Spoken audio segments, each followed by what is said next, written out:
سوال یہ ہے، کیا خدا تمام انسانی افعال خیر و شر کا خالق ہے؟ معتزلہ کا کہنا تھا کہ اختیاری افعال کا خالق انسان خود ہے، کیونکہ برے اعمال کو خدا کے ارادے کے تحت قرار دینا خدا کی مخلوق کہنے سے خدا پر شریر ہونے کا الزام لازم آتا ہے، یعنی خدا کو شر کا خالق قرار دیا جاتا ہے۔ اس صورت میں ماتوریدیہ کے نزدیک تمام انسانی افعال خدا کے ارادے کے تحت ہیں اور سب اعمال کا خالق در حقیقت خدا ہی ہے۔ بڑی مارکۃ الآراء بحث ہم سب ہمارے یہاں رہی ہے، 2-3 مختلف رجحانات ہیں، آپ اس میں سے کس رجحان کے ساتھ کھڑے ہیں؟ خود آپ کا اپنا نقطہ نظر کیا ہے؟ میرا نزدیک یہاں بھی وہی صورتحال ہے کہ ذات باری کے بارے میں یا اس تخلیقی عمل کے بارے میں جس کا نتیجہ میرا وجود ہے، میں اپنے قیاسات کی بنیاد پر کوئی رائے نہیں قائم کروں گا۔ وہ باتیں جو مجھے اللہ کی کتاب سے معلوم ہوئی ہیں یا پیغمبروں کی طرف سے جن کی خبر دی گئی ہے، کیا وہ کفایت کرتی ہیں کہ اس باب میں جو سوالات پیدا ہوتے ہیں ان میں مجھے مطمئن کر دیں؟ میرا جواب یہ ہے کہ یقیناً وہ کفایت کرتی ہیں۔ مثلا میرے لیے یہ ایک وجودی حقیقت ہے کہ میں ارادہ و اختیار رکھتا ہوں۔ بہت سے افعال میں اس ارادے کے تحت انجام دیتا ہوں، اپنے اختیار کو استعمال کر کے انجام دیتا ہوں۔ یہ اتنی بڑی وجودی حقیقت ہے کہ میرا باطن اس کی گواہی دیتا ہے۔ میرے گرد و پیش کا ماحول اسی بنیاد پر میرے ساتھ معاملہ کرتا ہے۔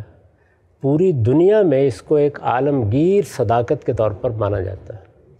یہ انسان کا ارادہ و اختیار ہے جس کو اگر نہیں مانا جائے گا تو اس دنیا میں جزا سزا کا کوئی معاملہ ہو ہی نہیں سکتا۔ کسی کو کسی بھی چیز کے بارے میں مسئول نہیں ٹھہرایا جا سکتا۔ ہم یہ دیکھتے ہیں کہ عالمی سطح پر مذاہب کے اختلاف کے باوجود، بلکہ ان لوگوں کے ہاں بھی جو کسی مذہب کو نہیں مانتے، جزا و سزا کا معاملہ ایک طے شدہ معاملہ ہے، ایک ایسی حقیقت ہے جس کا کوئی انکار نہیں کرتا۔ اسی کی بنیاد پر معاشرت قائم ہے، اسی کی بنیاد پر ادارے کام کر رہے ہیں، اسی کی بنیاد پر عالمی نظام کام کر رہا ہے۔ تو اس لیے یہ ایک وجودی حقیقت ہے۔ میں اس کو چونکہ اپنے اندر اپنے باطنی حواس سے محسوس کرتا ہوں، اس لیے میرے لیے یہ ایسی چیز ہے جیسے میرے سامنے پڑی ہوئی میز یا کرسی یا آپ بیٹھے ہوئے ہیں۔ یہ چونکہ استقراء کے نتیجے میں ایک عالمی صداقت بن جاتی ہے تو ہم یہ کہہ سکتے ہیں کہ یہ ایک مسلمہ حقیقت ہے۔ اس کے بعد کیا اللہ تعالیٰ نے اپنی کتاب میں اس کی تصدیق فرمائی ہے؟ جواب یہ ہے کہ یقیناً فرمائی ہے، اور دیکھیے کس صراحت کے ساتھ فرمائی ہے۔ اس کا ذکر اس سے پہلے ہو چکا ہے کہ اللہ تعالیٰ نے یہ بتایا کہ ہم نے جب نفس انسانی کا تسویہ کیا، اس کو بنایا سنوارا، تو اس کے ساتھ ہی اس کو فجور و تقوی الہام کر دیا۔ اس میں لفظ فجور استعمال ہوا ہے، یعنی وہ یہ جانتے ہوئے کہ یہ اللہ کا حکم ہے نافرمانی کر سکتا، یعنی یہ جانتے ہوئے فجور اسی وقت کہیں گے۔ اس کے باطن میں جو علم ودیت کیا گیا ہے اس کی بنیاد پر اس نے جان لیا، یا اس کا اندیشہ پیدا ہو گیا، یا پیغمبروں کی تعلیم سے معلوم ہو گیا۔ دونوں صورتوں میں جب وہ نافرمانی کرے گا تو یہ فجور ہے، اور یہ بتا دیا گیا ہے کہ یہ فجور ہم نے اس کے اندر الہام کیا ہے، یعنی یہ بات اس کو معلوم ہے، اس کا شعور دیا ہے، اور وہ اس کا ارتکاب کر سکتا ہے۔ میں نے یہ عرض کیا تھا کہ اس کے بعد آگے مزید بھی واضح کر دیا گیا ہے کہ جس نے اپنے نفس کو پاکیزہ بنایا اس کے لیے فلاح کی بشارت ہے، اور جس نے آلودہ کیا وہ نامراد ہوا۔ اسی کو آگے بڑھ کر دیکھیے، اللہ تعالیٰ نے اس سے زیادہ صراحت کے ساتھ یہ کہا ہے کہ ہم نے انسان کو راستہ دکھا دیا ہے، اب اما شاکرم و اما کفورا۔ وہ اب چاہے، ظاہر ہے یہ انسان کے ارادے اور اس پر عمل کی آزادی کا بیان ہے، وہ اب چاہے تو اللہ کا شکر گزار بندہ بن کر رہے، اور چاہے تو ناشکری اختیار کر لے۔ اسی ذیل میں بات وہاں تک کر دی گئی ہے کہ من شاء فلیؤمن من شاء فلیکفر، یعنی وہ چاہے تو انکار کر دے اس زمین پر، یعنی اللہ تعالیٰ سے بغاوت کر دے، اور چاہے تو سچا ایمان والا بن کر رہے۔ پھر بطور اصول بیان کر دیا ہے کہ لا اکراہ فی الدین قد تبین الرشد من الغی، دین کے معاملے میں اللہ تعالیٰ نے کوئی جبر روا نہیں رکھا. یہ یہاں تکوینی جبر کا بیان ہے، یعنی یہ بات کہ مجھے اور آپ کو بھی جبر نہیں کرنا چاہیے اس کا نتیجہ ہے. جو بات اصلاً بیان کی گئی ہے وہ یہ کہ اللہ نے کوئی جبر روا نہیں رکھا اس کے ساتھ. ایسا نہیں کہ اسے مجبور کر دیا ہے کہ وہ فلاں کام کرے گا اور فلاں کام نہیں کرے گا.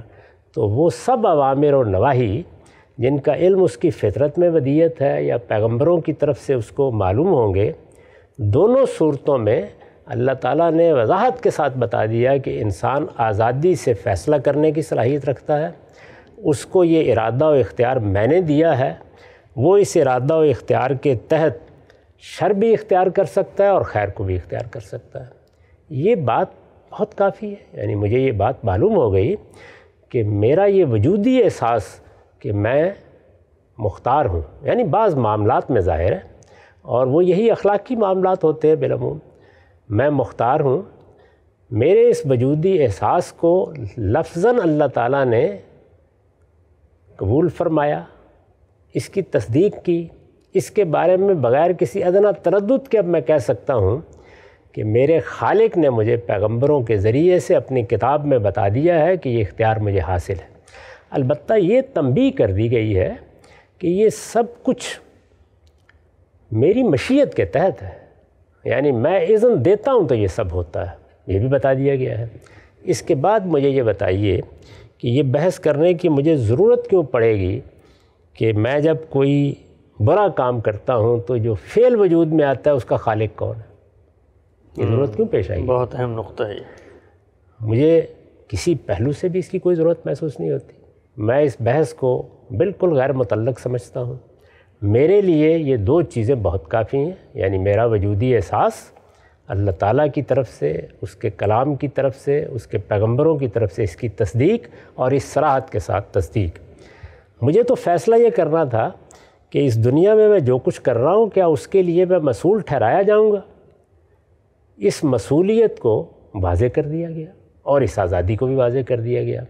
تو اس لیے میں نہیں سمجھتا کہ اس بحث کی کوئی بنیاد ہے. تاہم بعض لوگ کرنا چاہتے ہیں وہ ضرور کریں، مجھے کبھی اس سے کوئی دلچسپی نہیں ہوئی. میرے لیے یہ علم بہت کافی ہے. ٹھیک، اگر سے بھی نقطہ آپ نے واضح کیا اور اصول میں ہی یہ جہاں سے سوال پیدا ہوتا ہے اسی کو آپ نے چیلنج کیا. یہ بتائیے گا، قرآن مجید کا جا بجا مطالعہ کرتے ہیں اللہ تعالیٰ خود اپنے بارے میں دعویٰ کرتے ہیں کہ خلق کل شیء، جو کچھ بنایا گیا ہے وہ اللہ تعالیٰ ہی نے بنایا ہے. تو اب ایک عقلی لازمہ علم تو آگے بڑھے گا نا، وہ چیزوں کے اندر ڈیٹیلز کو جانے گا، وہ صرف اسٹیٹمنٹ تک تو محدود نہیں رہے گا. اب آگے بڑھ کے علم یہ کہتا ہے کہ دنیا میں جو کچھ ہے وہ اللہ نے بنایا ہے.